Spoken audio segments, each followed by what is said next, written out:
आप लिख के ले लो, ये मोदी जी की गारंटी है 2027 तक टॉप 3 कंट्रीज में से एक होंगे भारत, टॉप 3 कंट्रीज में से एक होंगे। एक साल में आपने पूरा ऑस्ट्रिया या पूरा स्विट्जरलैंड जोड़ा है भारतीय रेल के नेटवर्क में। मान को पर्वत लेके आना था, इतना दूर से संजीवनी बूटी लेके आनी थी, उसे ध्यान ही नहीं था कि वो ऐसा कर सकता है, या छलांग लगानी थी, उसे ध्यान ही नहीं था वो कर सकता है। 1,28,000 करोड़ हर साल का देश का बचेगा। सोचो, 1,28,000 करोड़ रुपए हर साल का। गुड, देखो भाई, इनके लिए भी ताली बजाओ यार। सारे वर्ड, सारे नंबर्स इनको पूरा एकदम मुंह जबानी याद है। नई टेक्नोलॉजी के लोकोमोटिव्स बन रहे हैं, नई टेक्नोलॉजी की वंदे भारत ट्रेन बनी, और अभी पुश पुल टेक्नोलॉजी पे अमृत भारत ट्रेन भी आप इन्हें बनाइए। रेलवे का ये गोल्डन पीरियड चालू हो रहा है।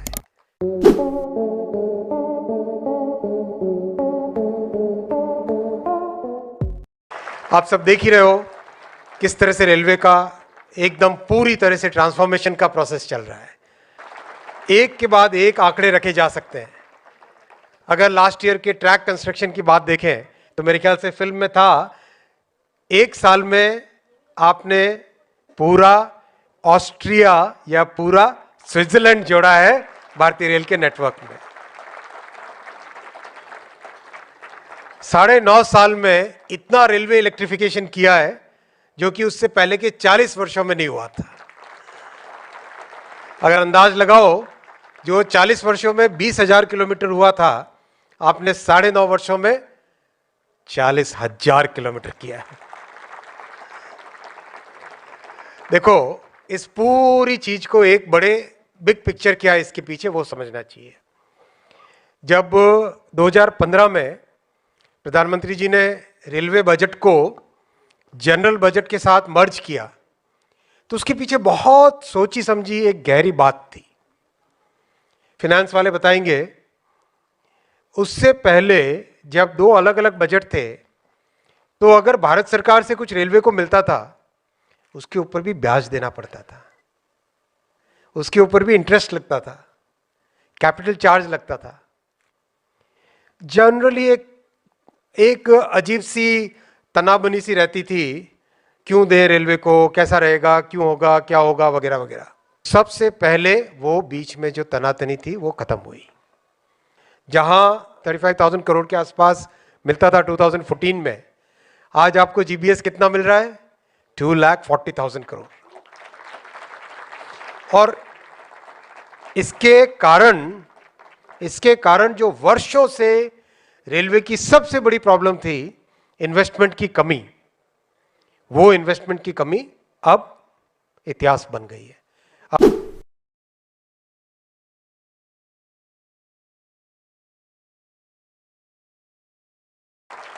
अभी आपने हाल ही में सुना होगा, प्रधानमंत्री जी के कई भाषणों में, कई वक्तव्यों में बार बार एक दो तीन शब्द आए कि रेलवे का ये गोल्डन पीरियड चालू हो रहा है। ऐसा प्रधानमंत्री जी का मानना है कि रेलवे का ये गोल्डन पीरियड चालू हो रहा है। और इस सब के पीछे आपकी ताकत है, आपका कमिटमेंट है। मैं फील्ड में कितनी जगह एसएससी, पीडब्ल्यूआई, टेक्नीशियंस, वेल्डर्स, अभी एक मेरे वेल्डर भाई आए थे, मैंने कहा भाई तेरे साथ वेल्डिंग करेंगे एक बार। 4-5 साल पहले तक तो मैं खुद वेल्डिंग करता था। तो ये जो भावना है काम करने की, ये जो कमिटमेंट का लेवल है, वो कमिटमेंट का लेवल ऐसा लेवल है कि जो भी इस हॉल में है और जो बाहर सुन रहे हैं, सब के सब अपने मन में एक गौरव अनुभव करें कि आप सोचो, पूरी रेलवे करीब करीब इलेक्ट्रिफिकेशन हो गया है, कुछ जो लिंक्स बाकी है वो भी कंप्लीट होने को है। अब तेजी से रेलवे का इंफ्रास्ट्रक्चर बढ़ रहा है, ट्रैक्स बढ़ रहे हैं, वैगन्स बढ़ रहे हैं। मेरे ख्याल से पिछले 1 साल में 200 से ज्यादा रेक आपने ऐड किए होंगे, 200 से ज्यादा नए रेक ऐड हुए हैं, नए टेक्नोलॉजी के लोकोमोटिव्स बन रहे हैं, नई टेक्नोलॉजी की वंदे भारत ट्रेन बनी, और अभी पुश पुल टेक्नोलॉजी पे अमृत भारत ट्रेन भी आप इन्हें बनाइए। ये सब जो नई चीजें हो रही है, इन सब से कितना एक बड़ा स्ट्रैटेजिक गोल अचीव हो रहा है, सोचो जरा। अगर इतना एडिशनल ट्रांसपोर्टेशन, चाहे गुड्स का हो चाहे पैसेंजर्स का हो, अगर रोड से करना पड़ता तो एक कैलकुलेशन किया है गतिशक्ति डायरेक्टरेट ने, 2031 तक जिस तेजी से भारत बढ़ रहा है, करीब करीब 3000 मिलियन टन एक्स्ट्रा देश भर में कार्गो होएगा। उसका अगर आधा रेलवे लेता है, अगर उसका आधा यानी 1500 मिलियन टन रेलवे अगर लेता है, जो कि you are well on the way to do it, तो करीब करीब 16,000 करोड़ डीजल देश का बचता है। अब आप सोचो कितनी बड़ी सोच है ये। 16,000 करोड़ को ट्रांसलेट करो रुपीस में, कितने लाख करोड़ हुए विवेक? 1,28,000 करोड़ हर साल का देश का बचेगा। सोचो 1,28,000 करोड़ रुपए हर साल का। गुड, देखो भाई, इनके लिए भी ताली बजाओ यार। सारे वर्ड, सारे नंबर्स इनको पूरा एकदम मुंह जबानी याद है। Well done. तो इतना ऑयल और इतने देश के रिसोर्सेज बचेंगे, यानी देश की जो डिपेंडेंस है फॉरेन कंट्रीज पे ऑयल के लिए, वो खत्म हो जाती है। देश की एक्सपेक्टेशन है हमसे। आप देखो 2014 में हिंदुस्तान दुनिया के सारे देशों की अगर रैंकिंग करते थे,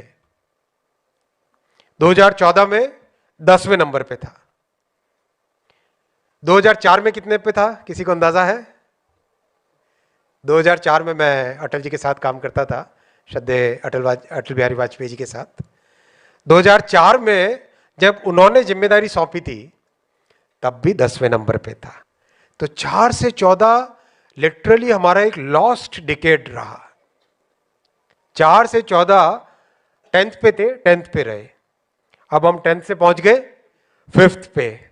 5th पे भी उसको हरा के पहुंचे जिन्होंने कई वर्षों तक हम पे राज किया था।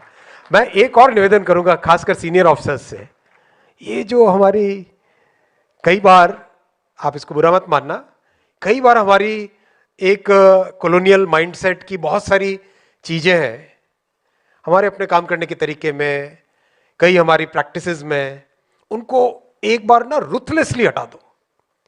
ढूंढ ढूंढ के ये कॉलोनियल माइंडसेट की चीज, इसको हटा दो, फिनिश करो, नई तरीके से जिए, नया देश बनाना है।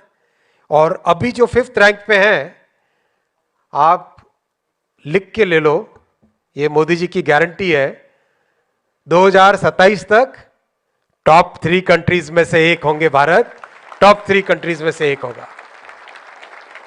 और उसमें रेलवे का बहुत बड़ा कंट्रीब्यूशन होगा।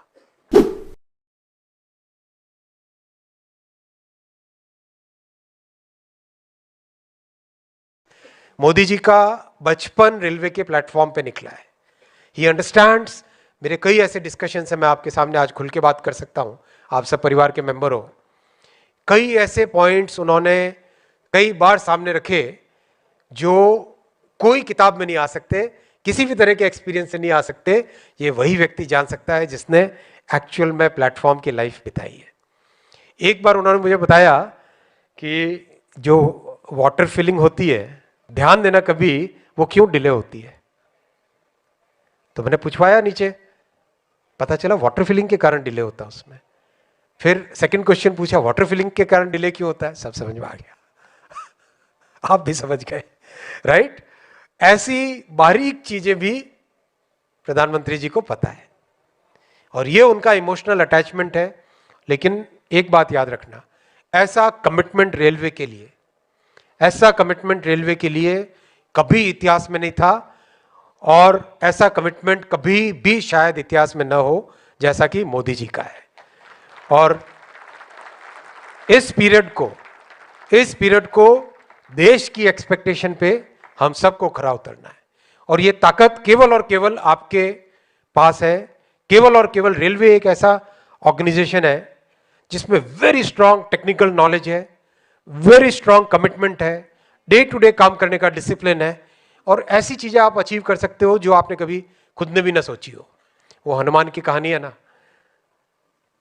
हनुमान को पर्वत लेके आना था, इतना दूर से संजीवनी बूटी लेके आनी थी, उसे ध्यान ही नहीं था कि वो ऐसा कर सकता है, या छलांग लगानी थी, उसे ध्यान ही नहीं था वो कर सकता है, याद दिलाया गया।